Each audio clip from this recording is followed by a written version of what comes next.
Hi guys, welcome to my channel. You guys are watching Leros channel. So आज मैं आप सभी को लेकर आई हूँ एक स्टूडियो में. चलिए दिखाते हैं सारा. तो ये रहा एक स्टूडियो प्यारा सा. तो सबसे पहले मैं आप सभी को मिलाती हूँ हमारा म्यूजिशियन से. तो ये रहा हमारा म्यूजिशियन. काफ़ी अच्छा म्यूज़िक बजाता है.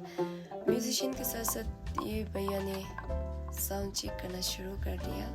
उसके बाद साउंड चेक करने के साथ साथ मैं आप सभी को मिलाती हूँ हमारा फीमेल एंड मेल सिंगर से. ये रहा हमारा सिंगर. गाइस तो फाइनली साउंड चेक हो चुका था. तो उसके बाद हमारा म्यूजिशियन अपना रिकॉर्डिंग कर रहा था. तो उसके बाद एंटर होते हैं हमारा फीमेल सिंगर जो अपना फर्स्ट गाना रिकॉर्डिंग कर रहा था. फीमेल सिंगर के बाद अपना मेल सिंगर रिकॉर्डिंग के लिए अंदर घुस चुका था. तो गाइस एक दुविधा आ चुकी थी यहाँ पर. तो हमारा म्यूजिशियन का हाइट थोड़ा छोटा है तो इनका माइक थोड़ा डाउन करना पड़ा.